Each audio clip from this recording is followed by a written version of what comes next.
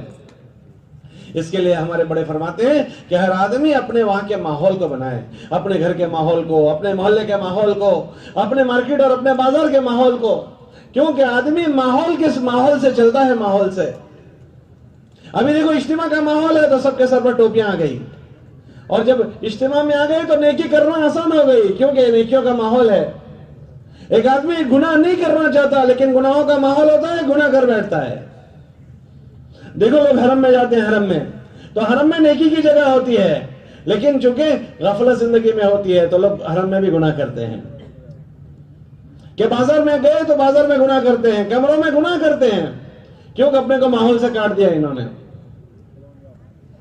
کہ ماحول سب پر اثر کرتا ہے۔ ابھی ٹھنڈی کا ماحول ہے، سب پر ٹھنڈی اثر کرتی ہے، گرمی آتی ہی سب کو گرمی لگنے لگے گی، کہ جس کا ماحول ہے اس کا اثر ہوتا ہے۔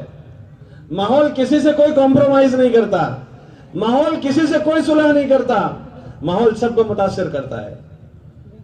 محلے میں گٹر کا گندا پانی ابل کر باہر آ گیا، گٹر کا پانی، اب ہوا کا جھونکا آیا تو اسی گٹر کے پانی کی بدبو پورے محلے میں پھیلتی ہے، پورے محلے میں گٹر کے پانی کی بدبو گئی تو ہر گھر میں گٹر کے پانی کی بدبو گھس گئی۔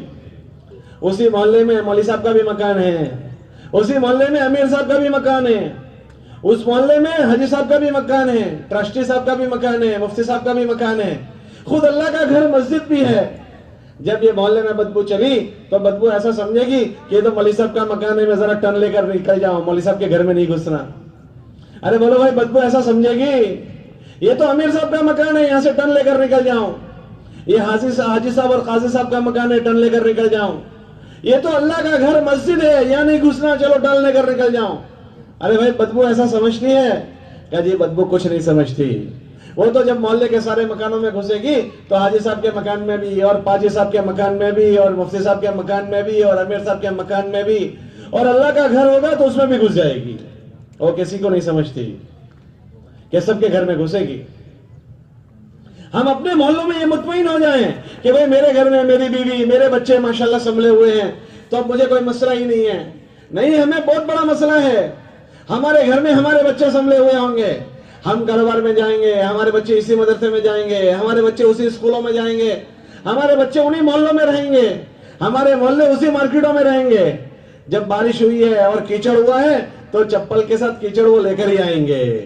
ہاں یہ نہیں ہوگا کہ ہمارے گھر میں کیچڑ نہیں ہے تو باہر سے بھی کیچڑ نہیں آئے گا. وہ تو چپل کے ساتھ کیچڑ لے کر آئیں گے. باہر کی باتیں ہمارے گھر میں آئے گی. اس لیے ہمارے گھر کی فضا کے ساتھ ہمارے محلے کی فضا, ہمارے مسجد کی فضا. اب تو مسجد کے اندر باہر کی فضا گھس گئی. پہلے مسجد میں آ کر کوئی بات نہیں کرتا تھا, اب مسجد میں آ کر بات کے علاوہ کچھ نہیں کرتا. پہلے مسجد میں بات نہیں کرتا تھا, اب مسجد میں آ کر بات کے علاوہ کچھ نہیں کر سکتا. مسجد میں آ کر گندی حرکتیں کرتا ہے آدمی. میں نے رمضان میں دیکھا بچے ٹائم پاس مسجد میں کر رہے ہیں اور مسجد میں بیٹھ کر مووی دیکھ رہے ہیں, کہ مسجد میں ہیں اور موویاں دیکھ رہے ہیں. حرم میں بیٹھ کر, حرم میں دیکھ کر کیمرے دیکھ رہے ہیں اور حرم میں بیٹھ کر فلمیں دیکھ رہے ہیں. ہم نے دیکھا وہ مزدلفہ کی رات میں کچھ جوان بچے تاش کھیل رہے ہیں. تاش, مزدلفہ کی رات ہے, مزدلفہ کی رات. لوگ پورا دن عرفات میں تھک تھکا کر آئے ہیں, تھک تھکا کر, اور اللہ کے سامنے آوازاری کر رہے ہیں. اب مزدلفہ کی رات ہے کہ بڑی مبارک رات ہے. جو دعائیں اب عرفات میں نہیں قبول ہوئی وہ ساری دعائیں مزدلفہ میں قبول ہوئی. وہاں بچے تاش کھیل رہے ہیں. کسی آدمی نے ویڈیو بھی کیا تھا, وائرل ہو گیا تھا, کہ مزدلفہ کی رات میں تاش کھیلے جا رہے ہیں, کہ کوئی محفوظ نہیں رہے گا. اس لیے کوئی آدمی یہ دھوکہ نہ کھائے کہ بھائی ہمارے وہاں ہو گیا تو بات پوری ہو گئی, کہ نہ, جراثیم کہیں سے بھی لگ جائیں گے. اس کے لیے اپنی حفاظت کے اسباب ہیں. یہ کہ کیا کرے کہ آدمی اپنے ماحول کو بنانے کی محنت میں لگے, گھر کا ماحول بنے, اپنی مسجد کا ماحول بنے. اب تو مسجد میں وہ ماحول نہیں ہے. حضور علیہ السلام کے زمانے میں مسجد کا ایسا شاندار ماحول ہوتا تھا کہ اگر قیدی لا کر 2 دن باندھ دیا جاتا تھا تو وہ قیدی تیسرے دن میں مسلمان ہو جاتا تھا. قیدی تیسرے دن میں مسلمان, کہ مجھے مسلمان بنا دو. مسجد کے ماحول نے اثر کیا. محلوں کا اثر اتنا شاندار ہوتا تھا کہ منافق بھی نماز پڑھتا تھا, وہ اپنے سر کو چھپانا چاہے تو چھپا نہیں سکتا تھا. کیا بات ہے کہ ماحول کا اثر ہے کہ سب نماز پڑھ رہے ہیں, ہم اوپن ہو جائیں گے, ہم ظاہر ہو جائیں گے کہ ہم منافق ہیں. تو منافق بھی نماز پڑھتا تھا. جب ماحول نہیں ہوتا تو اذان ہوتی ہے, اور اذان ہو کر ہمارے جوان مسجد کی سیڑھی پر بیٹھتے ہیں. کہ حضور کے زمانے میں تو منافق نماز میں آتا تھا, اور جب ماحول چھوٹ جاتا ہے تو ہم لوگ مایوت گئے. تو وہاں کے لوگوں نے ہم کو سنایا کہ ہمارے جوان مسجد کی سیڑھی پر بیٹھ کر رمضان میں شراب پیتے ہیں. بھائی کیا بات ہو گئی کہ جی ماحول نہیں ہے. ماحول نہیں, کہ ماحول بنانے کی محنت نہیں ہوئی ہے. اس کے لیے ہمارے بزرگ فرماتے ہیں ہر آدمی ماحول بنائے. اس ماحول بنانے میں سب سے پہلی چیز آدمی کی اپنی فکر کو یہ دینی فکر بنائے. اس لیے کہ آدمی کی فکر اس کے عمل کی امام ہوتی ہے. آدمی کی فکر اس کو چلاتی ہے. آپ کی فکر ہوئی اجتماع میں آنے کی, آپ سب اپنی مشغولیوں کو چھوڑ کر اجتماع میں آئے. آپ کو کون لایا؟ کہ آپ کو کوئی نہیں لایا, آپ کو آپ کی فکر لائی ہے.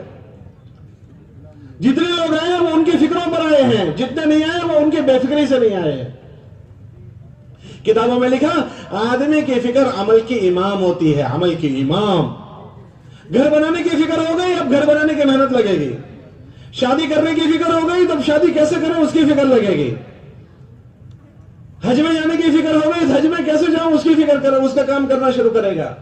کہ جو فکر آدمی کی بنتی ہے ایسے کام کرتا ہے. تو سب سے پہلے آدمی ان چیزوں میں کامیابی ہے ہماری اور سب کی, اس کی فکر اس کی زندگی میں آئے. کہ وہ فکر لانے کے لیے کیا کریں؟ کہ ہمارے بڑے فرماتے ہیں روزانہ فکروں والے عمل میں جڑے. کہ ہمارے مقام پر ہمیں ہمارے بڑوں نے 5 کام سمجھائے ہیں. ان کاموں میں سب سے پہلا کام ہم کو سمجھایا فکروں والا عمل. روزانہ مسجد اور جماعت مسجد میں بیٹھتی ہے. اس مسجد میں بیٹھ کر وہ کیا کرتی ہے کہ اپنی فکر کرتی ہے اور دنیا میں بسنے والے لوگوں کی فکر کرتی ہے. یہ عمل کتنی دیر ہوتا ہے؟ کہ یہ عمل مسجد میں 5 منٹ خالی ہوتا ہے. 5 منٹ. کہ اس فکروں والے عمل میں بیٹھ کر آدمی کی فکر تازہ ہو جاتی ہے. کہ آدمی جو باتیں سنتا ہے وہی باتیں فکر میں آ جاتی ہے. کہ یہ روزانہ مشورے میں مسجد میں بیٹھے 5-7 منٹ جب یہ بیٹھے گا تو اس کو کیا نفع ہوگا؟ کہ سب سے پہلے اس کی فکر ایمانی فکر بنی رہے گی. جو بنی ہوئی ہے اس میں ترقی ہوگی. جو بنی ہوئی ہے وہ فکر باقی رہے گی. کہ اپنے آپ کو فکر مند رکھنا. فکر زندگی ہے اور بے فکری موت ہے. اس کے لیے ہمارے بزرگ فرماتے ہیں اپنے آپ کو صحیح فکروں والا بناؤ. ورنہ اس دماغ میں اگر صحیح فکر نہ بھری تو کوئی نہ کوئی فکر تو داخل ہو ہی جائے گی. اگر اچھی فکر داخل نہیں ہوئی تو غلط فکر داخل ہو جائے گی. دیکھو دنیا میں جتنے غلط کام ہو رہے ہیں نا, وہ غلط کام نہیں ہو رہے ہیں. پہلے وہ غلط فکروں والے اس کے پلاننگ بناتے ہیں, وہ غلط فکروں والے اس کی فکر چلاتے ہیں, پھر اس کے بعد وہ غلط فکروں کے نقشے وجود میں آتے ہیں. ہم نہیں چاہیں گے تو بھی ان غلط فکروں میں مبتلا ہو جانا پڑے گا. اس کے لیے اپنے آپ کو اچھی فکروں والوں کے ساتھ رکھو, اچھی فکروں والوں کے ساتھ, کہ روزانہ مسجد اور جماعت بیٹھے اور اس میں اپنی فکر اور اپنے محلے والوں کی فکر اور پورے عالم کی فکر, کہ ہمارے محلے میں یہ دین کیسے زندہ ہو جائے, اس کی فکر روزانہ ہوتی ہے. اس میں بیٹھنا تو اس میں ایک تو ہماری حفاظت ہوگی, دوسرا نفع کہ ہم نے جو فکروں کا عمل کیا اور فکروں کے عمل کے بعد ہم نے اور جس نے بھی محلے میں محنت کی فکر کے عمل کے بعد وہ فکر محلے میں زندہ ہو جائے, اس کے لیے محلے کے لیے وقت کو فارغ کیا اور محلے میں چلے پھرے اور محلے والوں کو متوجہ کیا ان اعمال کی طرف. لوگ دینداری پر آ گئے تو جتنے لوگ دینداری پر آئیں گے اس کی فکروں میں ہم بھی بیٹھے تھے, تو جتنی دینداری وجود میں آئے گی ہم کچھ کر پائیں نہ کر پائیں اس کی فکروں میں ہم شریک ہو گئے تھے. اللہ پاک ہمیں اس ساری دینداری میں ہمارا اجر کر دے گا. کیوں؟ کہ ہم ان فکروں والوں میں شریک ہو گئے ہیں. ابراہیم علیہ السلام کو آگ میں ڈالا گیا تھا, آگ میں تو آگ اتنی بڑی تھی, ہم نے وہ جگہ دیکھی ہے جہاں ابراہیم علیہ السلام کو آگ میں ڈالا تھا, اور وہ پہاڑ بھی ہم نے دیکھا ہے جس پہاڑ سے ان کو ڈالا گیا تھا. اتنا دور ہے ملک شام کا وہ پہاڑ, اتنا اونچا ہے, اتنا اونچا, اور وہاں منجنیق بنی ہوئی ہے, گوفن بنی ہوئی ہے, 2 کھمبو یوں بمبو گھڑے ہوئے ہیں, آج بھی ہے وہ, انہوں نے باقی رکھا ہے, ابھی وہ ٹرکی میں ہے. اور جہاں پھینکا تھا اتنی دور جگہ ہے, اتنا دور پھینکا ہوگا کہ کوئی آگ کے پاس نہیں جا سکتا تھا, اتنی اونچی آگ جلائی تھی کہ پرندے اوپر سے جاتے تھے تو اندر گر جاتے تھے, سینک کر گر جاتے تھے آگ کی جلن سے. ان کو گوفن سے ڈالا تھا آگ میں, جس جگہ ڈالا تھا وہاں بھی تالاب بنا ہوا ہے, اس میں بہت مچھلیاں ہیں, بہت چھوٹی چھوٹی مچھلیاں. میں نے پوچھا کوئی اتنی ساری مچھلیاں کوئی کھاتے نہیں؟ تو لوگوں نے ہم کو سنایا کہ یہ مچھلیاں جو کھاتا ہے وہ پاگل ہو جاتا ہے, کہ بہت ساری مچھلیاں ہیں. کوئی اس آگ جہاں جلی تھی وہاں, تو جب اتنی ساری آگ جلائی تو بجھانے والا کوئی نہیں تھا. ایک پرندہ کبوتر, اس نے یہ سوچا کہ میں اس کو بجھا نہیں سکتا ہوں لیکن بجھانے کی کوشش کروں, تو اپنی چونچ میں وہ ایک پانی کا قطرہ لے کر آیا اور بہت اوپر کی فضا سے ڈال رہا ہے. وہ دیوانہ نہیں تھا, اس کے ذہن میں بات یہ ہے کہ میں نہیں بجھا سکتا, لیکن ابراہیم علیہ السلام کو بجھانے والوں میں ہماری شرکت ہو جائے. اس نے یہ عمل کیا تو اللہ پاک نے اس کو اتنی قبولیت دی کہ اللہ نے اپنے دونوں حرم کبوتروں سے بھر دیے. حرم میں کوئی پرندہ نہیں ملے گا لیکن حرم میں کبوتر ضرور ملتے ہیں, کہ اللہ پاک نے ان کبوتروں کو جگہ دے دی, اپنے حرم میں جگہ دے دی.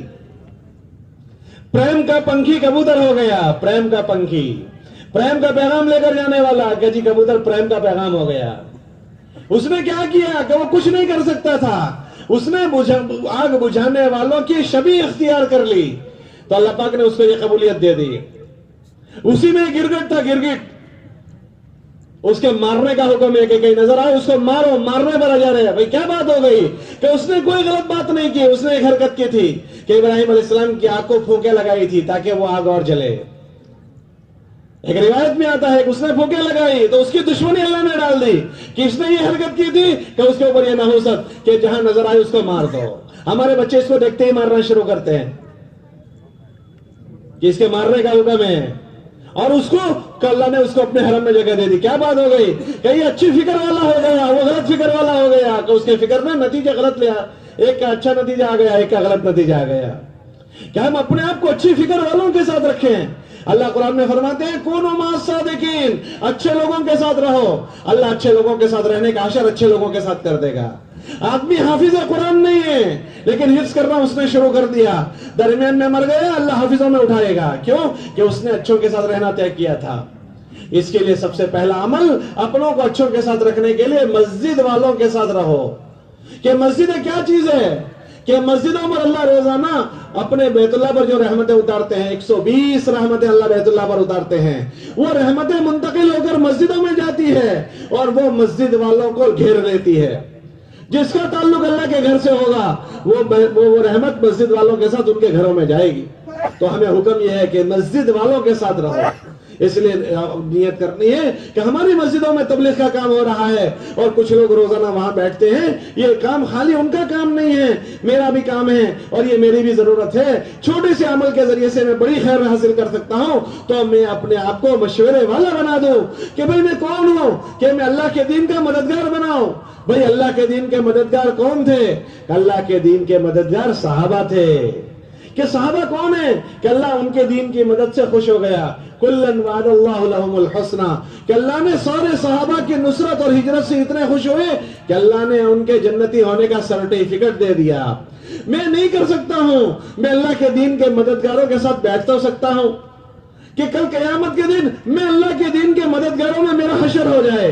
اس کے لیے میں شبیہ تو اختیار کروں, میں ان کے جیسا بھیس تو بناؤں کہ میرا ان کے جیسا بھیس بن جائے تو میرا حشر ان کے ساتھ ہو جائے. اس لیے درخواست ہے کہ ہم سب نیت کریں کہ انشاءاللہ حضور کے صحابہ والا بھیس بنائیں گے.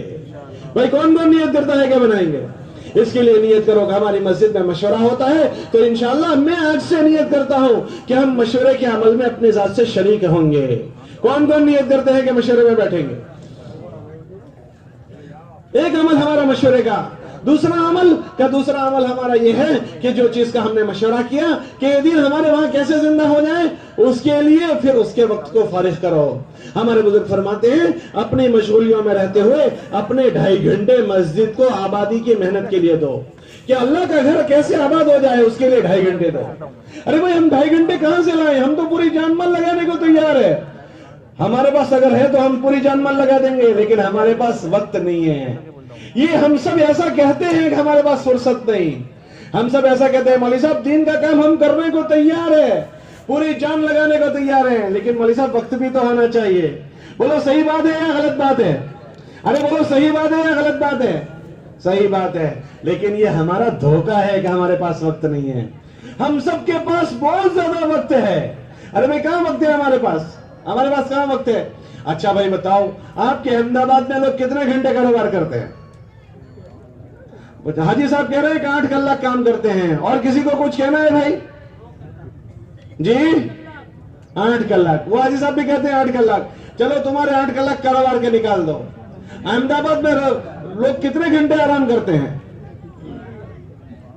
بھائی عشاء بعد سوتے ہوں گے اور صبح میں اٹھ جاتے ہوں گے اور دن میں 1 گھنٹہ آرام کرتے ہوں گے. بھئی یہی ہوتا ہے یا سوتے ہی رہتے ہیں؟ کتنے گھنٹے آرام کرتے ہیں؟ چاچا کہتے ہیں رات کو 5 گھنٹے سوتے ہیں. چلو اپنے 6 گھنٹے گن لو اور 2 گھنٹے دن میں گن لو. قیلولہ کتنے گھنٹے ہو گئے؟ 8 گھنٹے. 8 گھنٹے آرام کے اور 8 گھنٹے کام کے. 24 گھنٹے میں 16 کے نکل گئے. کتنے بچے؟ 8 گھنٹے بچے. ہم سب کے پاس 8 گھنٹے بچے ہوئے ہیں. یہ 8 گھنٹے ہمارے کہاں جاتے ہیں؟ ہم نے کاروبار میں سے 1 منٹ نہیں لیا, ہم نے رات کے آرام میں سے, دن کے آرام میں سے کوئی 1 منٹ بھی نہیں لیا, پھر بھی ہمارے 8 کلاک بچے ہیں. یہ 8 کلاک ہم کہاں دیتے ہیں؟ آپ کہو گے مولوی صاحب نمازیں ہیں, استنجا ہے, کھانا ہے, یہ سارا اسی میں ہے. ارے بولو اسی میں ہوتا ہے نا. وہ اسی میں چلتے چلتے ہم کر لیتے ہیں. کاروبار میں ہے لیکن استنجا کے تقاضے میں استنجا کر لیتے ہیں. بھوک کے ٹائم میں کاروبار میں سے کھانا کھا لیتے ہیں, لیکن اس کے بعد بھی میں الگ ٹائم نکال لوں. چلو نمازوں کے لیے کلاک الگ نکال دو. امی کی ابا کی خدمت کے لیے ہم چاہے خدمت کرتے ہو تو بھی, نہ کرتے ہو تو بھی 1 کلاک نکال دو. بچوں کی تربیت اور اس میں 1 کلاک نکال دو. چاہے بچوں کو 1 گھنٹہ نہیں دیتے پھر بھی 1 گھنٹہ نکال دو. دوست برادری کو ملنے کے لیے 1 گھنٹہ نکال دو. دوستوں کا 1 گھنٹہ, اولاد کا 1 گھنٹہ, ماں باپ کی سیوا کا 1 گھنٹہ, نمازوں کا 1 گھنٹہ. کتنے گھنٹے ہو گئے؟ پھر بھی ہمارے 4 کلاک بچے ہیں. امی ابا کا بھی دے دیا, بچوں کا بھی دے دیا, دوستوں کا بھی دے دیا, اور بھی جو تھا وہ بھی دے دیا, پھر بھی 4 کلاک بچے. اور بھی 1 کلاک کہیں دینا ہو تو وہ بھی دے دو, پھر بھی کتنے بچے ہیں بولو؟ 3 گھنٹے. چلو اور 1 آدھا گھنٹہ کہیں دینا ہو تو وہ بھی دے دو, پھر کتنے بچے؟ 2.5 گھنٹے پھر بھی بچ گئے. ہم سب کے پاس روزانہ اتنا ٹائم ہے, لیکن ہم نے اس کو جمع نہیں کیا تو وہ ضائع ہو جاتا ہے. وہ کہاں ضائع چلا جاتا ہے؟ کہ وہ ضائع اس طرح ہو جاتا ہے کہ چائے کے ہوٹل پر بیٹھے, چائے 2 منٹ کا کام تھا, باتوں میں لگ گئے, 15 منٹ چائے کو دے دی. کھانا 15 منٹ کا کام تھا, کھانے کی بیٹھک اتنی لمبی کر دی کہ کھانا کھاتے کھاتے آدھا پونا گھنٹہ ہو گیا. کہ پونا گھنٹہ صبح کے کھانے نے, پونا گھنٹہ شام کے کھانے نے. پیپر پڑھنے بیٹھ گئے تو ایسا پڑھنے بیٹھ گئے جیسے قرآن شریف ہوتا ہے, حرف پڑھتے ہیں اس کا. کہ اس نے 2-4 گھنٹے لے لیے. کہ ہم ان چیزوں میں اپنی زندگی ضائع کر دیتے ہیں. کہ یہ کہاں لگانے کی چیز تھی؟ کہ یہ اس پر لگانے کی چیز تھی کہ میری زندگی میں دین آئے, یہ اور یہ حضور کی امت میں دین آئے, اس پر لگانے کی چیز تھی.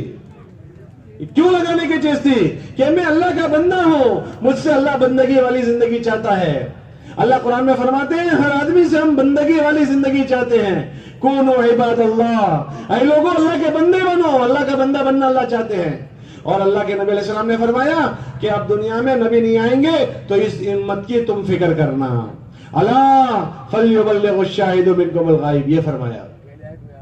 حج میں حضور نے اپنے صحابہ کو آواز دی کہ سارے صحابہ کو کہو کہ حج میں ہمارے ساتھ آ جائیں. تو قریباً 1.25 لاکھ صحابہ آئے. صحابہ تو بہت زیادہ تھے، 3 لاکھ کی تعداد صحابہ کی تھی، لیکن حضور کے ساتھ حج میں 1.25 لاکھ صحابہ شریک ہوئے. جو آ سکتے تھے وہ آ گئے. ان سب کو جمع کر کے فرمایا کہ میرے پردہ فرمانے کے بعد تم کیا کرو گے؟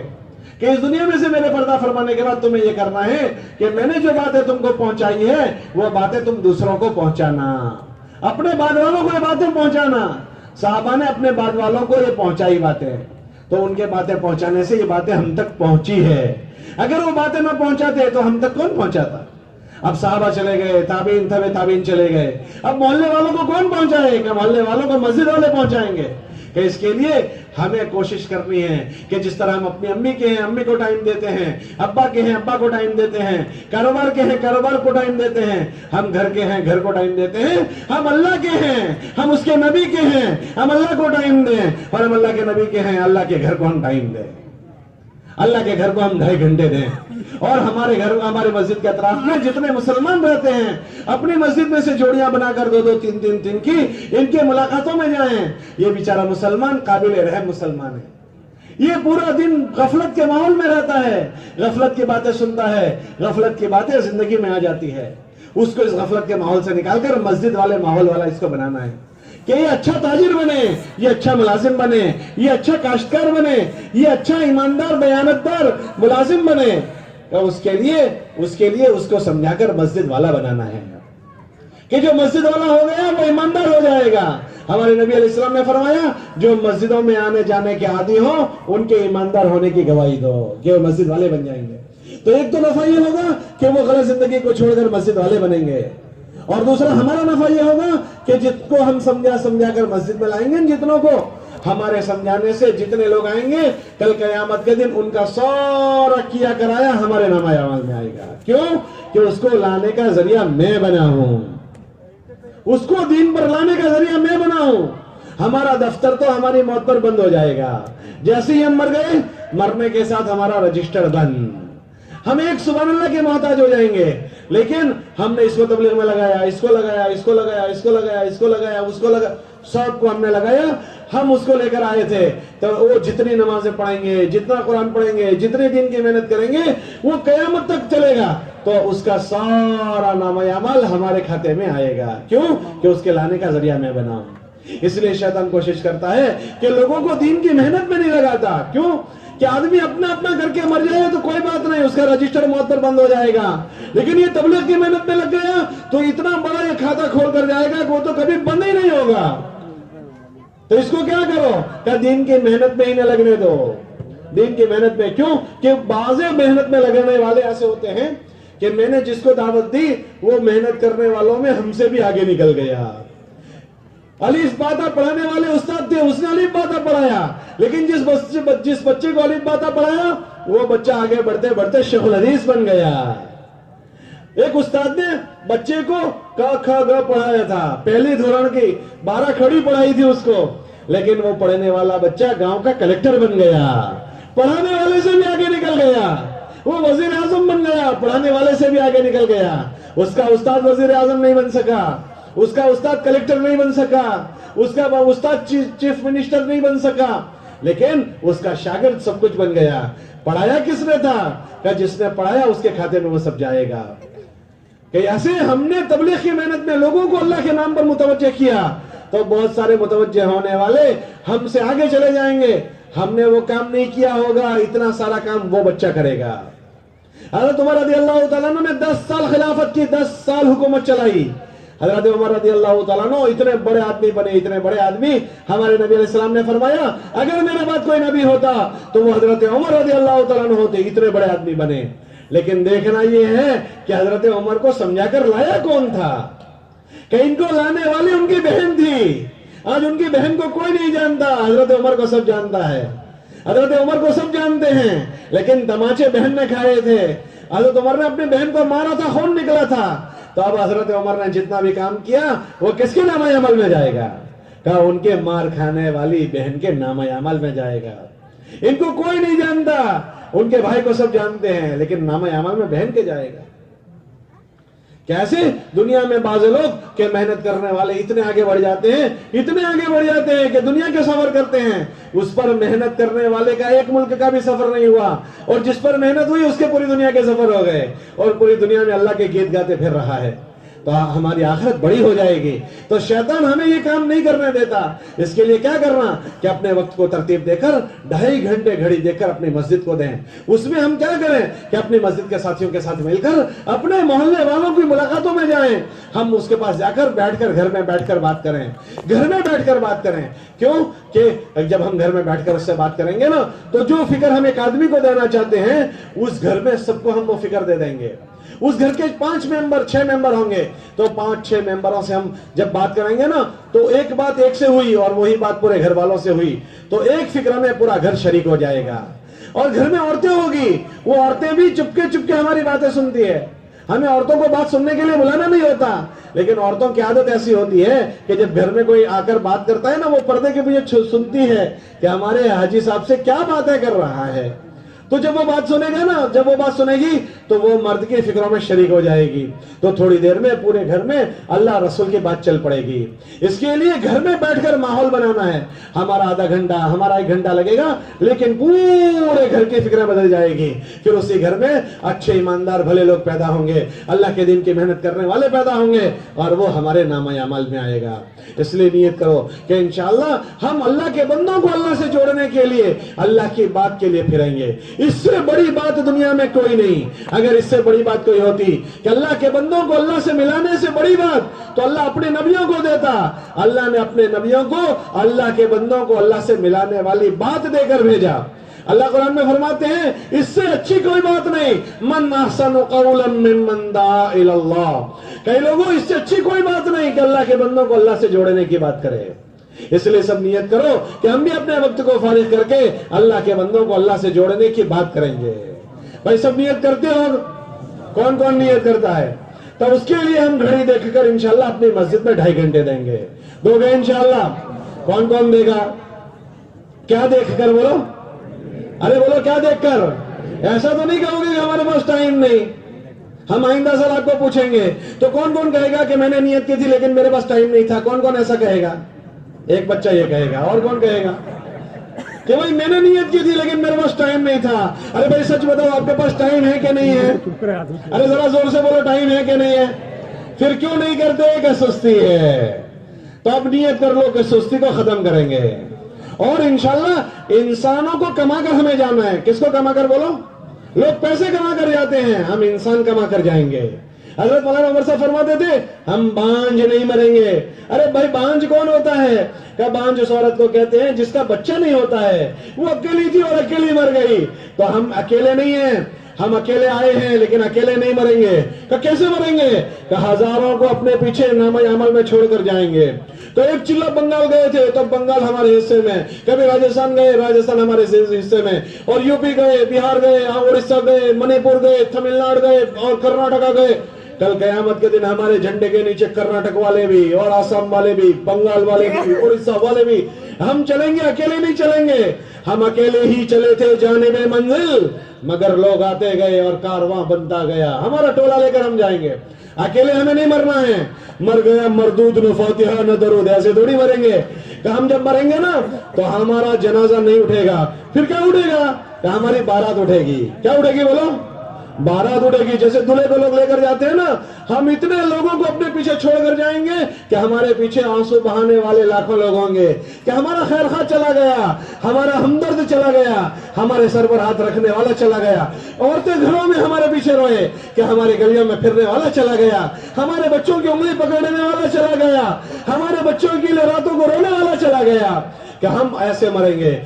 کتابوں میں آتا ہے جب بندہ ایسا مرتا ہے نا تو اللہ آسمان سے 500 فرشتے بھیجتے ہیں. 500 فرشتے, تتنزل علیہم الملائکہ, آسمان سے 500 فرشتے آئیں گے. ہر فرشتہ اس مرنے والے کو خوشخبری سنائے گا. او حاجی صاحب, تم سرخیش کی گلیوں میں بہت چلے ہو, بہت پھرے ہو, بہت تھکے ہو، کوئی مسئلہ نہیں، اب تمہارا اللہ تمہارا انتظار کر رہا ہے، اب کوئی مسئلہ نہیں۔ یا ایتھا النفس المطمئنہ، او تھکی ہوئی روح، چل تیرا اللہ تیرا انتظار کر رہا ہے۔ ارجعی الی ربک راضیۃ مرضیہ، تیرے اللہ کے پاس چل کہ جو تیرا اللہ تجھ سے راضی ہو گیا ہے اور تیرا اللہ تیرا انتظار کر رہا ہے۔ ادخلی فی عبادی وادخلی جنتی، اللہ کے فرشتے دروازے کھولے ہوئے کھڑے ہیں کہ روح کب آ جائے اور ہم اس کو، اس تھکی ہوئی روح کو آرام سے سلا دیں کہ ہم ایسی نہیں مریں گے، ہم استقبال والی موت مریں گے۔ وہ کل ہوگا جب اللہ کے بندوں کو اللہ کا پیغام سنایا ہوگا۔ اس لیے سب نیت کرو کہ انشاءاللہ ہم کچھ کام کر کے مریں گے، اپنے پیچھے انسانوں کا ایک سمندر چھوڑ کر مریں گے۔ اس کے لیے انشاءاللہ روزانہ 2.5 گھنٹے دیں گے، دو گے انشاءاللہ؟ کون کون 2.5 گھنٹے دے گا؟ کیسے 2.5 گھنٹے دینے ہیں؟ گھڑی دیکھ کر بولو۔ اب بھائی 2.5 گھنٹے کتنے منٹ کے ہوتے ہیں؟ ارے 2.5 گھنٹے کتنے منٹ کے ہوتے ہیں؟ 100 نے 50۔ اگر تم نے 100 نے 49 منٹ دے دی تو 2.5 گھنٹے ہو جائیں گے بھائی۔ تو کتنا دینا ہے؟ 150 دیں گے انشاءاللہ۔ یہ 2 کام ہو گیا۔ اگر یہ کام کر لیا تو انشاءاللہ اللہ نے چاہا تو تمہارے محلے کی فضا بنے گی، آہستہ آہستہ محلے والے مسجد والے بن جائیں گے۔ تیسرا کام کیا کرنا ہے؟ کہ تیسرا کام یہ کرنا ہے کہ یہی بات پورے محلوں کی اجتماعی بنے، اجتماعی فکر بنے۔ اس کے لیے روزانہ تو ہم انفرادی محنت کریں کہ کے پاس جا کر، لیکن ہفتے میں 1 مرتبہ پورے محلے والوں کو جمع کر کے مسجد میں گشت کے ذریعے سے جمع کرو، اور ہم جو چاہتے ہیں وہ ان کو بھرنا ہے، ان کو پلانا ہے کہ گشت کیا ہفتے میں 1 مرتبہ، اور پورے محلے والوں کو گشت کے ذریعے سے جمع کیا، اور جمع کر کے مسجد کے عمل انہیں سمجھانے ہیں، حضور کی محنت انہیں سمجھانی ہے، حضور کی محنت والی زندگی ان کو سمجھا کر انہیں حضور والے عمل پر کھڑا کرنا ہے۔ اس عمل کو کیا کہتے ہیں؟ کہ اس عمل کو گشت کا عمل کہتے ہیں۔ ہمارے بزرگ فرماتے ہیں ہفتے میں 2 گشت کرو، ہفتے میں 2 گشت۔ ایک اپنی مسجد کا گشت کرو کہ اپنی مسجد کے بکھرے ہوئے لوگوں کو جمع کر دو، وحدت کلمہ پر، وحدت فکر پر۔ جس محلے کے لوگ ایک فکر ہو جاتے ہیں وہ کام محلے میں آسانی سے ہو جاتا ہے۔ محلے میں بجلی چلی گئی، اگر محلے کے لوگ جمع ہو گئے بجلی دور کرنے کی فکر کرنی ہے تو فوراً محلے کا مسئلہ حل ہو جائے گا۔ لیکن محلے میں فکر ٹوٹ گئی، کچھ کرنے کو کہتے ہیں کچھ نہیں کرنے کو کہتے ہیں، تو کام مشکل ہو جائے گا۔ محلے میں روڈ ٹوٹ گیا، محلے کی بولی ایک ہو گئی، یہ کرنا ہے، آسانی سے کام ہو جائے گا۔ لیکن محلے کی ایک فکر نہیں ہوئی، کچھ یوں ہو گئے کچھ یوں ہو گئے، کہ وہ کام محلے میں مشکل ہو جاتا ہے۔ ہم یہ چاہتے ہیں کہ بھئی محلے کے سارے لوگ ایک فکر ہو جائیں، ایک فکر۔ جیسے حضور کے زمانے میں پورے مدینہ ایک فکر پر تھا، ایک وچار دھارا پر تھا، کیسے ہمارے محلے والے ایک وچار دھارا، ایک فکر پر ہو جائیں۔ اس کے لیے کیا کرو کہ محلے میں ایک دن گشت کا فارغ کرو۔ 168 کلاک ہیں، اس میں سے 1 کلاک ہفتے میں اپنے محلے والوں کو دو، اور محلے میں گشت کرو، اور گشت کر کے پورے محلے والوں کو مسجد میں لاؤ، اور مسجد میں لا کر نماز کے بعد ان سے عمومی بات کرو کہ ہماری بنیادی باتیں یہ ہے، اگر یہ زندگی میں آ گئی اللہ ہمیں خوشحال کرے گا، اور اگر یہ زندگی میں نہیں ہے تو ہم برباد ہو جائیں گے۔ ایک ایک محلے والوں کو یہ بات سمجھانی، اپنے محلے والوں کو سمجھانی، اور یہی بات اپنے اطراف کے محلے والوں کو سمجھانی، کیونکہ ہم پورے دنیا کے لیے پیدا ہوئے ہیں، تو ہم اپنے محلے کی فکر کریں گے، اپنے اطراف کے محلے والوں کی فکر کریں گے۔ ہمارے بزرگ فرماتے ہیں یہی فکر تم ہفتے میں 1 مرتبہ دوسرے گشت کے ذریعے سے اپنے اطراف کے محلوں کی کرو، کہ کبھی اس محلے میں چلے گئے، کبھی اس طرف کے محلے میں 2-3 مہینے یہاں گشت کیا، 2-3 مہینے یہاں کیا، 2-3 مہینے یہاں کیا۔ اس سے کیا فائدہ ہوگا کہ جو بات تم اپنے محلے میں چلا رہے ہو تمہارے محلے سے ہٹ کر اطراف کے محلوں میں بھی شروع ہو جائے گی۔ کیوں کہ اگر ہمارے محلے میں تو ہم نے فضا بنائی، اطراف کے محلے میں نہیں بنائی نا، تو اطراف کی بے دینی چل کر ہمارے محلے میں آئے گی۔ ہمارے نبی کو اللہ نے حکم دیا کہ نبی جی مکے والوں کو بھی سنبھالو اور مکے کے اطراف والوں کو بھی سنبھالو۔ وَلِتُنذِرَ أُمَّ الْقُرَىٰ، کہ نبی جی مکے والوں کو بھی سنبھال لو، اور کس کو سنبھالو؟ وَمَنْ حَوْلَهَا، جو مکے کے آجو باجو رہتے ہیں ان کو بھی سنبھال لو، تاکہ وہاں کی بے دینی یہاں نہ آئے۔ اسی لیے ہفتے میں 2 گشت کرنا ہے، 2 گشت۔ یہ گشت کس نے کیا تھا؟ کہ یہ گشت معمولی آدمی نے نہیں کیا، کہ امام الانبیاء، خاتم النبیین، تاجدار مدینہ، فخر عالم محمد عربی صلی اللہ علیہ وسلم نے اپنے ذات اقدس سے کیا ہے، کہ اپنے نورانی جسم کو لے کر وہ محلوں میں پھرے ہیں, لوگوں کے دروازوں پر گئے ہیں, لوگوں کی کڑوی کسیلی سنی ہے, لوگوں کی تھوڑی میں ہاتھ ڈالا ہے, لوگوں نے ان کے اوپر تھوکا ہے اور حضور لوگوں کو سمجھانے میں پھرے ہیں. اگر میں چلتا ہوں تو کس کی مشابہت ہوگی؟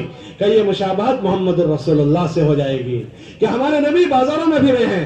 اب ہمارے نبی علیہ السلام کی حج کی محنت پڑھو گے نا تو کبھی اس قافلے میں, کبھی اس قافلے میں, کبھی اس علاقے والوں میں, کبھی اس علاقے والوں میں, کبھی اس گھر, کبھی اس گھر, کبھی اس در, کبھی اس در, ہمارے نبی پھرے ہیں.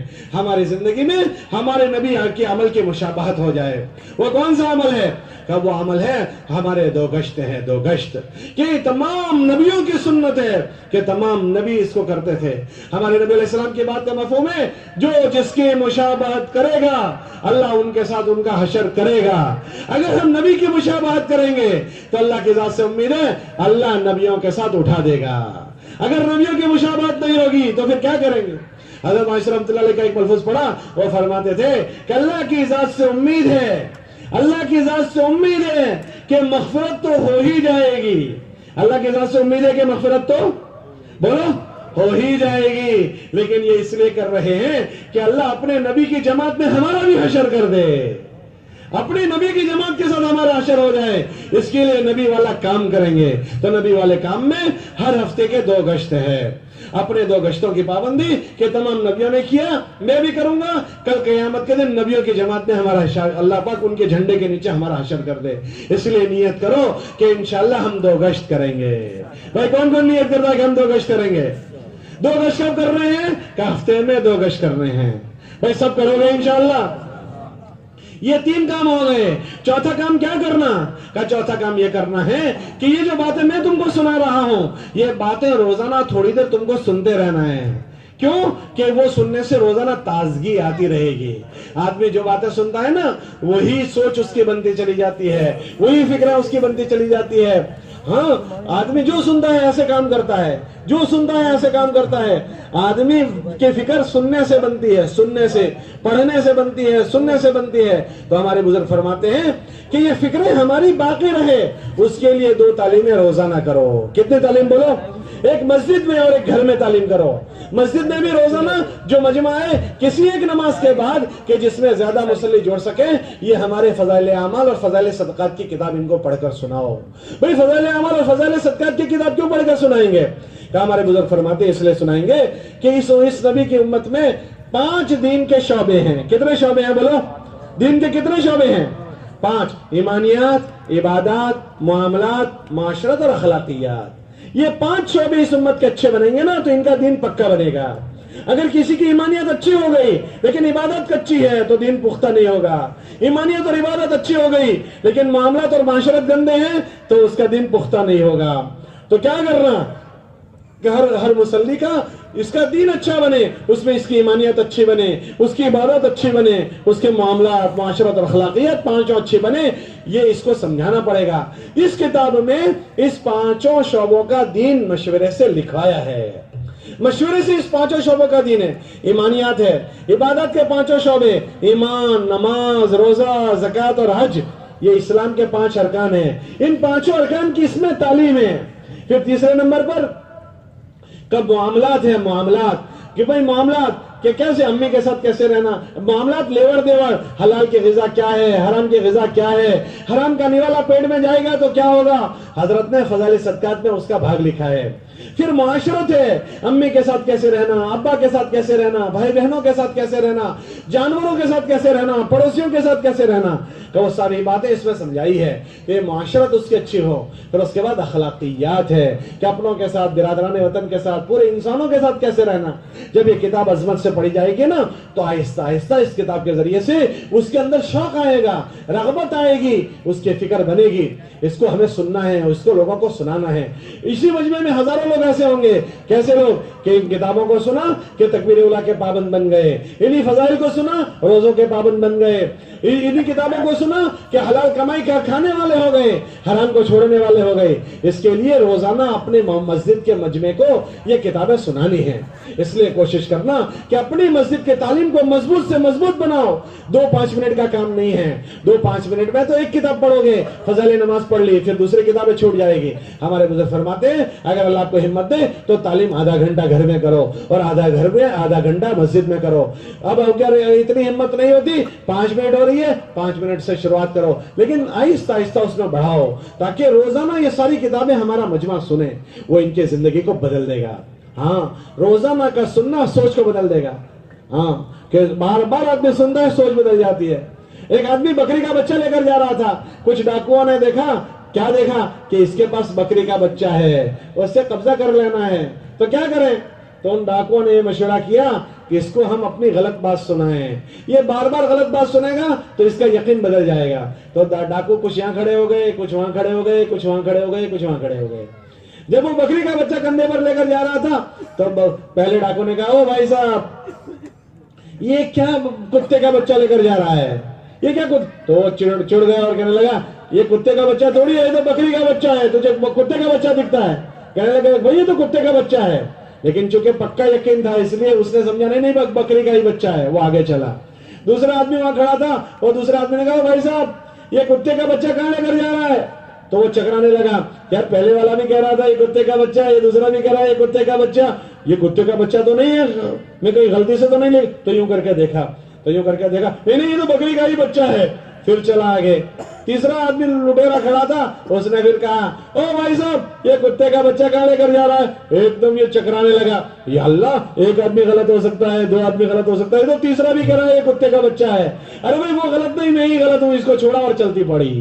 وہ کتے کے بچے کو نہیں چھوڑا, بکری کے بچے کو ہی چھوڑ دیا. آدمی جو سنتا ہے نا تو اس کی سوچ بدل جاتی ہے. روزانہ ایمانیت کو آدمی سنے اور آخرت کو سنے گا, سوچ بدل جائے گی. اس کے لیے اپنی مسجد کے ماحول کو بنانے کے لیے اپنے مصلیوں کو اس میں بٹھانا ہے. تو نیت کرو کہ ہم بھی خود تعلیم سنیں گے اور مصلیوں کو بھی بٹھائیں گے. بٹھاؤ گے انشاءاللہ, اور یہی تعلیم اپنے گھر میں کرنی ہے. جب یہ تعلیم گھر میں کرو گے نا تو گھر والی کا ذہن بنے گا. ارے بھائی گھر والی کا ذہن بننا تم معمولی نہ سمجھو, گھر والی کا ذہن بننا معمولی نہ سمجھو. اس گھر والی کو گھر والی اس کو اس لیے کہتے ہیں کہ وہ گھر کی والی ہوتی ہے. وہ کون سی ہوتی ہے بولو؟ گھر کی والی ہی وہی ہوتی ہے. ہمارے گھر میں ہماری نہیں چلتی, گھر والی کی چلتی ہے. ہمیں شرم آئے تو بھی اس کی چلتی ہے, اور ہمیں شرم نہ آئے تو بھی اسی کی چلتی ہے. ہم کو کوئی کہتا ہے کہ ہم کو شرم آتی ہے, بھائی ہمیں شرم آئے تو بھی اس کی چلتی ہے, اور شرم نہ آئے تو بھی اسی کی چلتی ہے. ہاں, اور اس کی چلنی بھی چاہیے, کوئی مسئلہ نہیں ہے. کیوں کہ بھئی اللہ نے اس کو گھر کی ملکہ بنایا ہے, گھر کے مسائل کو مینیج کرنے کا اللہ نے اس کو ذمہ دار بنایا ہے. اس کی اللہ نے اس کو فطرتاً پیدائشی سمجھ بدھی دی ہے, سمجھ بدھی سمجھانے کے دی ہے. گھر کو مینیج کرنا ہے کیا ملکہ اللہ نے اس کو دیا ہے. ہاں, آپ دیکھو گھر میں 5 بچے ہوتے ہیں, 5 بیٹے ہوتے ہیں, 5 بیٹوں کے مزاج ایک سرکے ہوتے ہیں, الگ الگ ہوتے ہیں, سب کے الگ الگ ہوتے ہیں. کوئی میٹھا ہوتا ہے, کوئی کڑوا ہوتا ہے, کوئی پھیکا ہوتا ہے, کوئی تورا ہوتا ہے, کوئی کھٹا ہوتا ہے.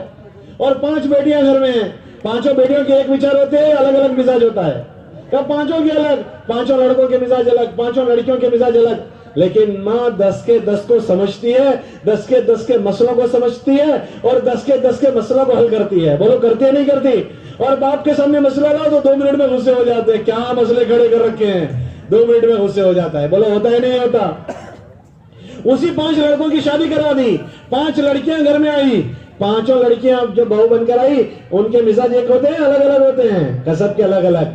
5 لڑکیوں کے 5 داماد آئے, 5 دامادوں کے مزاج ایک ہوتے ہیں, الگ الگ ہوتے ہیں, سب کے الگ الگ. لیکن ایک ماں 10 اپنے اور 10 جو آئے وہ 20 کے 20 کو مینیج کرتی ہے.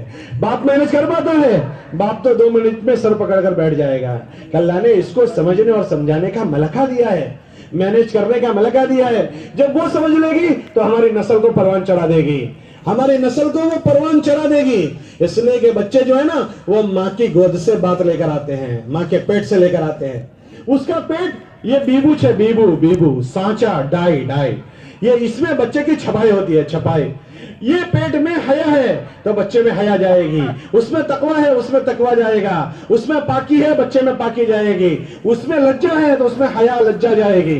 لیکن جس کا سانچا ہی خراب ہو گیا, ڈائی خراب ہو گئی, بیبو خراب ہو گیا, اب اس میں بچے کی بناوٹ ہو رہی ہے اور پیٹ میں بچہ بن رہا ہے, اور ماں کی نگاہیں گندی ہے, ماں کی زبان گندی ہے, ماں غلط باتیں کانوں سے سن رہی ہے, ماں غلط باتیں دیکھ رہی ہے. اب ماں کی پوری زندگی غلط, اور اس میں میں بچہ بھی بن رہا ہے تو ہم یہ کہیں کہ اللہ میری بیوی کے پیٹ میں بچہ بن رہا ہے، اس کو جنید بغدادی کا بابا بنا دینا. وہ جنید بغدادی کا بابا بنے گا، وہ تو شیطان کا بابا بنے گا کہ جس پیٹ میں بچہ بن رہا ہے اس پوری باڈی کی نگاہیں گندی ہے، بول گندے ہیں، سوچ گندی ہے، حرکتیں گندی ہے، اس میں جنید بغدادی بنتا ہوگا. اس لیے علماء نے لکھا مرد سے زیادہ عورت نیک ہونی چاہیے، کیونکہ اسی سے بچے بنتے ہیں. اور بچہ پھر پیدا ہو گیا، وہ مرد کی بولی نہیں بولے گا، وہ ماں کی بولی بولے گا. اس لیے ہمارے وہاں کہاوت ہے، بھائی تمہاری ماترو بھاشا کون سی ہے؟ کوئی یہ نہیں پوچھتا تمہاری پترو بھاشا کون سی ہے. ہمارے وہاں کہاوت ہے تمہاری ماترو بھاشا کون سی؟ ماترو بھاشا، مدر ٹنگ. کوئی یہ نہیں کہتا فادر ٹنگ، ہم کہتے ہیں بھائی تمہاری مادری زبان. کوئی یہ نہیں کہتا پیدری زبان. کیوں کہ ماں کی بولی بچے بولتے ہیں، باپ کی نہیں. اس لیے باپ بزرگ بن جائیں تو بیٹے بزرگ بن جائیں گے، یہ ضروری نہیں، لیکن انشاءاللہ اگر ماں بزرگ بن گئی یقین مانو بچے بزرگ بن جائیں گے. یہ جتنے مزارات ہیں نا، مزارات بزرگوں کے، اب اس میں تم دیکھ لو صابر کلجری کے رحمت اللہ علیہ کو دیکھ لو، معین الدین چشتی کو دیکھ لو، اور اس کے بعد خواجہ اجمیری کو دیکھ لو. یہ سب اکثر یتیم تھے، ان کو بزرگ ان کے ماؤں نے بنا دیا ہے، کہ ان کی ماؤں نے ان کو بزرگ بنایا ہے. اگر ہماری بیوی نیک بن گئی نا، ہمارا بچہ بزرگ بن جائے گا. ہمارا بچہ بزرگ، کہ اس کے ماں اس کو بزرگ بنا دے گی. حضرت فرماتے تھے ایک آدمی کا بننا ہے، اور ایک عورت کا بن جانا کا پورے گھرانے کا بننا ہے. ایک عورت بن گئی گھرانہ بن گئی، اور ایک مرد بن گیا ایک آدمی بنا. اور فرماتے تھے ایک مرد کا دین دروازے کی چوکھٹ تک، اور ایک عورت کا دین کا گھر کے اندر تک. اس کے لیے عورتوں کی دینداری سے ہم غفلت نہ برتیں، ان کو روزانہ یہ تعلیم سنائیں آدھا گھنٹہ، لیکن پیار اور محبت سے. ہم گھر میں شیئر ہو کر نہ چلے جائیں، گھر میں ماحول بنا کر، بائی آرڈر ویٹو سے نہیں، ان کا دل جیت کر پیار محبت سے. ہمارے نبی علیہ السلام گھر والوں کا دل جیت کر کام کرتے تھے. گھر میں دل جیت کر کام کرنا. کتابوں میں آتا ہے شریف آدمی گھر والوں کے سامنے جھک کر رہتا ہے، وہاں دادا گیری گھر میں نہیں کرتا. کہ شرافت کی نشانی ہے کہ گھر والوں کے ساتھ گھل مل کر رہے، اور یہ بدبختی کی نشانی ہے کہ گھر والوں میں سر چڑھا رہے. یہ لئیم ہے آدمی کہ جو گھر میں سر چڑھا رہے اور گھل مل کر رہے. یہ شرافت کی نشانی ہے. گھر والوں سے گھل ملنا، گھر والوں کی باتوں میں آ جانا، یہ بدبختی کی نشانی نہیں ہے. یہ اچھائی کی علامت ہے. گھر والوں سے گھل مل جاؤ. ہمارے نبی علیہ السلام گھر والوں سے ایسے گھل مل جاتے تھے کہ گھر والے ایسا کہتے تھے کہ ہمارے نبی ہم سے ایسا گھل مل جاتے تھے کہ ان کے آنے کے بعد ہم کو ایسا ہوتا تھا کہ ہم کو کبھی چھوڑ کر جائیں گے ہی نہیں، ہمارے ہو گئے. ایسے گھل مل جاتے تھے. گھر میں کھیلتے تھے، گھوڑا بن جاتے تھے. گھوڑا حسن حسین کو یہاں کندھے پر یہاں بٹھاتے تھے اور گول گول گھومتے تھے. کیا ہو گیا کہ یہ دادا کا رول ادا کر رہے ہیں، نانا کا رول ادا کر رہے ہیں. گھر میں گول گول گھومتے ہیں، حسنین کو یہاں بٹھا کر گھر میں گول گول گھومتے ہیں. ہاں، ان کی نواسی تھی حضرت امامہ، اس کو یہاں بٹھاتے تھے اور بازار جاتے تھے. روزانہ ظہر کے بعد حضور بازار جاتے تھے بازار والوں کی نگرانی میں. تو اپنی نواسی کو یہاں بٹھا کر جاتے تھے حضور بازار میں، کہ اپنی نواسی کو لے کر پھر رہے ہیں. ہمیں شرم آتی ہے، حضور اپنی نواسوں کو لے کر پھرتے تھے. گھر والوں کو اتنی محبت دیتے تھے. ایک مرتبہ کھانے بیٹھے تو حضرت عائشہ رضی اللہ تعالیٰ عنہ ساتھ تھی. تو جس جگہ سے جس پانی کے گلاس میں جہاں سے حضور نے پانی پیا، حضرت عائشہ نے پیا، وہی ہونٹ لگا کر اللہ کے نبی نے پیا. اس کو بتایا کہ میں تجھ سے محبت کرتا ہوں. بوٹی آئی، بوٹی گوشت کے ہڈی کے ساتھ، تو حضرت عائشہ رضی اللہ تعالیٰ عنہ نے منہ مارا اور اس کو یوں لیا، منہ سے بوٹی توڑی. تو حضور نے وہی بوٹی اٹھائی اور وہیں سے کھایا جہاں سے حضرت عائشہ نے کھایا تھا. کہ اس کو بتا رہے ہیں کہ ہم آپ سے پیار محبت کرتے ہیں. ان کا نام عائشہ تھا رضی اللہ عنہ، لیکن حضور محبت میں فرماتے تھے یا حمیرہ، یا حمیرہ. حمیرہ سرخی مائل کہتے ہیں، یا حمیرہ، محبت سے اس کو بلاتے تھے. تو ہم اپنے گھر والوں کو محبت نہیں دیتے اور یہ چاہتے ہیں کہ ہمارے گھر سدھر جائیں. ان کو محبت دیں. محبت سے دل جیت دیے جاتے ہیں. محبت سے دل، ہم سختی سے دل جیتنا چاہتے ہیں کہ دل کو جیتنے کا دروازہ میٹھے بول ہوتے ہیں، محبت کے بول ہوتے ہیں. ہاں، کہ آدمی کو محبت دے، گھر والوں کو محبت، گھر والی سارا چیز دے دے گی. اسی لیے بیوی کو منہ میں نوالا دینا صدقے کا ثواب ہے. کیوں کہ بیوی کو منہ میں نوالا رکھنے کی ہمارا جگر بھی نہیں ہے، ہم نہیں دے سکتے، ہماری ہمت بھی نہیں ہے کہ ہم دے دیں. ہاں، اسی لیے کتابوں میں آتا ہے کہ اس کو منہ میں نوالا دو تاکہ تمہارا دل جڑا رہے، کہ وہ صدقے کا اجر رکھتا ہے. تو اپنی گھر والی کو مانوس کرو، وہ ہماری گھر والی ہے، اس نے ہمارے ساتھ رہنا طے کیا ہے. سب سے پہلا رشتہ اللہ نے میاں بیوی کا بنایا ہے، ماں بیٹے کا نہیں بنایا. سب سے پہلا رشتہ اللہ نے میاں بیوی کا بنایا ہے. اللہ نے سب سے پہلے حضرت آدم اور حضرت حوا کو بنایا ہے. سب سے پہلا رشتہ میاں بیوی کا ہے اور سب سے آخری رشتہ بھی میاں بیوی کا رہے گا, ماں باپ بیٹے کا نہیں رہے گا. جنت میں میاں بیوی ساتھ جائیں گے, چھوکرا ماں کے ساتھ نہیں جائے گا, بیوی کے ساتھ جائے گا. 3 چیزیں جنت میں ساتھ جائے گی. اس میں جنت میں ایمان جائے گا, جنت میں ایمان جائے گا, اور جنت میں نکاح بھی ساتھ میں جائے گا. یہ نکاح یہاں ختم نہیں ہوگا, یہ نکاح جنت میں ساتھ جائے گا, یہ ساتھ رہنے والی چیز ہے. تو اس کو اچھا بناؤ, ہم اس میں جھگڑے نہ کر دیں, ہم اس میں اڑے ٹیڑے ہوتے ہیں تو ہمارے نکاح خراب ہو گئے. اس لیے بیویوں کو مانوس کرو. ہماری بیویاں مانوس ہو گئی نا تو بچے انشاءاللہ بزرگ بن جائیں گے. اور جو گھر میں بچے ہیں نا اس کو ہم اپنے پراپرٹی نہ سمجھیں, یہ میری پراپرٹی ہے, جو جیسے چاہے لات مار دو اور ابے توبے سے بات کروں. بچے پراپرٹی نہیں ہے, یہ اللہ کی امانت ہے, اللہ کی امانت. اس کو امانت کو پروان چڑھاؤ. ہمارے نبی علیہ السلام کی بات کا مفہوم ہے ہر آدمی کی اولاد یا تو اس کے لیے جنت ہے یا اس کے لیے جہنم ہے, یا تو اس کے لیے ہماری اولادیں ہماری جنت کا سامان بنے. اس کے لیے کیا کرو کہ ہمارے بچوں کو پیار دو اور اس کو اپنی فکر دو. ہم اپنے وچار دھارا, اپنے سوچ فکر اپنے بچوں میں منتقل کرو تاکہ ہمارے بعد یہ بات ہمارے گھر میں چلے. ہمارے گھر والوں کو دینے کے لیے کون سا طریقہ اختیار کریں گے؟ پیار اور محبت کا. ہمارے نبی علیہ السلام گھر والوں کو پیار دیتے تھے. ہمیں حکم دیا کہ تم اپنے بچوں کا اکرام کرو. اکرموا اولادکم, اے لوگوں اپنے اولاد کا اکرام کرو. ہمارے نبی علیہ السلام کی بیٹی تھی حضرت فاطمہ رضی اللہ عنہ, وہ ہمارے نبی علیہ السلام کو ملنے آتی تھی تو ہمارے نبی علیہ السلام روزانہ اس کے استقبال میں دروازے پر نکلتے تھے, اور جب وہ آتی تو اس کا ہاتھ پکڑ کر لے کر آتے اور اس کے ہاتھ کو یہاں بوسا دیتے, یوں بوسا دیتے اپنی بیٹی کو, یوں بوسا دے کر اپنے بستر پر لاتے اور خود حضور اپنی بیٹی کو بٹھاتے تھے, پھر خود بیٹھتے تھے. ہم اپنے بچوں کو آرڈر کرتے ہیں ایسے کہ ایسی بولی بولتے ہیں کہ وہ بچہ ہم سے نفرت کرنے لگتا ہے. تو بچوں کو بائی آرڈر بات نہ کریں, ان کا دل جیت لیں. کتابوں میں آتا ہے جب بچے چھوٹے ہو تو ان کو بچہ بنا لو, جب بچے جوان ہو جائے تو ان کو دوست بنا لو, ان کو دوست بنا کر بات دو. تو ہم جس دن مریں گے نا تو اس دن ہماری تبلیغ نہیں مرے گی. انشاءاللہ ہم اپنے پیچھے اپنی تبلیغ چھوڑ کر جائیں گے. اس کے لیے نیت کرو کہ ہم انشاءاللہ اپنے گھر میں بھی تعلیم کا عمل شروع کریں گے. نیت کرتے ہو کریں گے, لڑ کر یا گھل مل کر؟ گھل مل کر. تو کتنے عمل ہو گئے؟ 4. ایک اپنی ذات سے اپنی فکر مسجد کے مشورے میں, پھر محلے والوں کی فکر, ان کو 2.5 گھنٹے دینا ہے اور گشت کے ذریعے سے ان کو جوڑنا ہے, اور تیسری فکر محلے کی اور وہاں کا گشت کرنا ہے. 2.5 گھنٹے گشت اور فکر 3 ہو گئے. چوتھا 2 تعلیم کرنی ہے مسجد اور گھر کی, اور 5واں کام یہ ہم نے اپنا کیا, اپنے گھر والوں کا کیا, اپنے محلے والوں کی فکر کی, اپنے اطراف کے محلے والوں کی فکر کی, اپنے ضلع والوں کی فکر کرنے کے لیے مہینے میں 3 دن لگاؤ کہ 27 دن اپنے حلال بخشوں میں مشغول ہو کر پھر مہینے کے 3 دن جاؤ اپنے محلے کی جماعت بنا کر اطراف کے محلوں میں جاؤ, اطراف کے گاؤں دیہاتوں میں جاؤ. یہ بیچارے بنجر پڑے ہیں, ان کے سر پر ہاتھ پھیرو.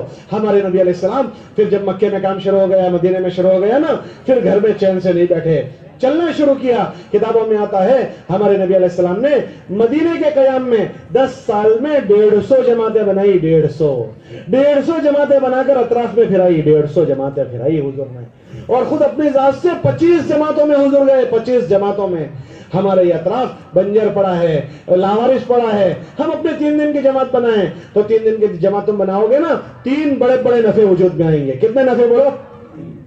3 بڑے بڑے. ایک تو اللہ کے راستے میں جانے سے یہ دینی فکر جو تمہاری ہے وہ تازہ ہوتی رہے گی, تازہ.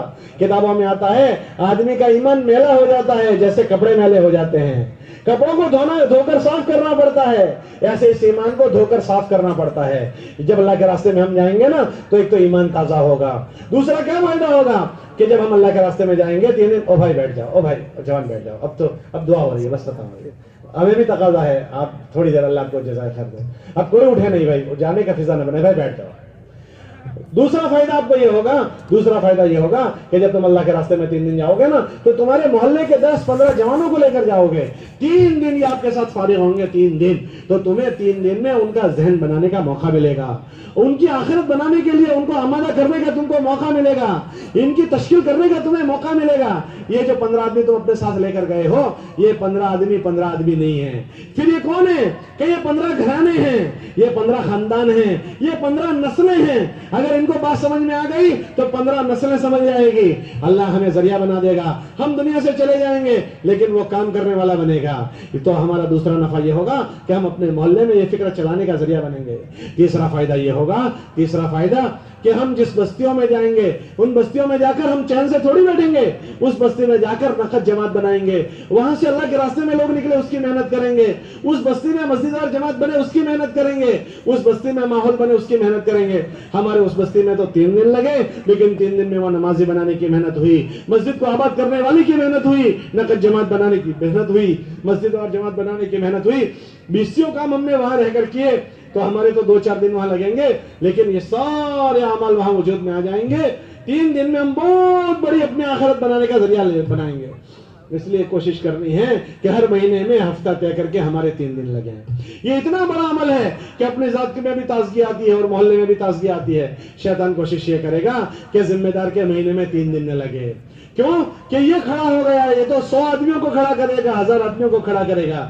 کیا کرو کہ اسی کو بٹھا دو, اسی کا چلا نہ لگے, اسی کے 3 دن نہ لگے. کیوں کہ جب اس کا نہیں لگے گا تو یہ بیٹھے گا تو نہ رہے بانس نہ بجے بانسوڑی. کہ اسی کو بٹھا دو تاکہ یہ بھی نہ کھڑا ہو, یہی مر جائے اور وہ کسی کو اٹھنے کا ذریعہ بھی نہ بنے. ہمیں بانس بھی لانا ہے, بانسوڑی بھی بنانی ہے اور پوری دنیا میں بانسوڑی بجانی بھی ہے. اس لیے نیت کرو کہ انشاءاللہ ہر مہینے کے 3 دن انشاءاللہ ہم لگائیں گے اور انشاءاللہ کرتے کرتے مریں گے اور مرتے مرتے اللہ کے دین کا کام کریں گے. اور ہم جس دن جائیں گے ہم ایسے نہیں مر جائیں گے کہ مر گیا مردود نہ فاتحہ نہ درود, بلکہ جب ہم جائیں گے ہم اپنے پیچھے ہزاروں لاکھوں لوگ چھوڑ کر جائیں گے. اس لیے سب نیت کرو کہ مہینہ طے کر کے مہینے کے 3 دن لگائیں گے. سب لگاؤ گے انشاءاللہ؟ کون کون لگائے گا؟ اللہ حضرات کو قبول فرمائے. اب اس کی کیا کرنی ہے کہ اس کی اب آپ کو نیت کرنی ہے. کیسے نیت کرنی ہے؟ آپ کے ہلکے والوں کے ساتھ بھی یہاں بیٹھو اور ان 5 کاموں کی ابھی نیت کرو. مشورے میں بیٹھنے کی, 2.5 گھنٹے لگانے کی, اپنے مسجد گھر کی تعلیم کی اور اپنے مہینے کے 3 دن کی نیت کر کے جاؤ. کیوں کہ عمل کا مدار نیت ہے کہ آدمی کی جیسے نیت ہوگی ایسا عمل ہوگا. اب شیطان کیا کرے گا کہ نیت نہیں کرنے دے گا. او بھائی صاحب کو ذرا بٹھا دو, بھائی صاحب ذرا بیٹھ جاؤ, اللہ آپ کو جزائے خیر دے, اللہ آپ کو اس کے صبر کا بدلہ دے. کوئی بھی نہ اٹھے. شیطان کوشش کیا کرے گا کہ پیشاب کے بہانے سے, پانی کے بہانے سے آپ کو اٹھا کر لے جائے گا. کیوں کہ یہ نیت کرے گا تو کام بھی کرے گا. اچھا بھائی بتاؤ, آدمی نماز کی نیت کر کے شروع کرتا ہے تو نماز میں داخل ہو گیا کہ باہر رہ گیا؟ نیت کرتے ہی نماز میں داخل ہو گیا. حج کی نیت کرتے ہی حج میں داخل ہو گیا.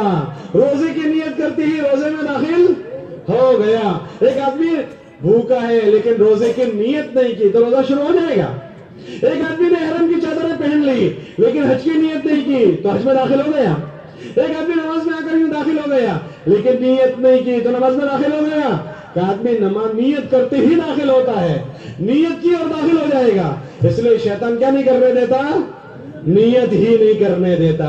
کیونکہ یہ نیت کرے گا تو کام بھی کرے گا. تو اس کو کیا کرو کہ اس کو یہ کہو ہاں تو سب کرے گا ہی کرے گا, لیکن نیت کرنا کیا کوئی ضروری ہے؟ ہاں اتنا ضروری ہے کہ نیت کرتے ہی داخل ہو جائے گا.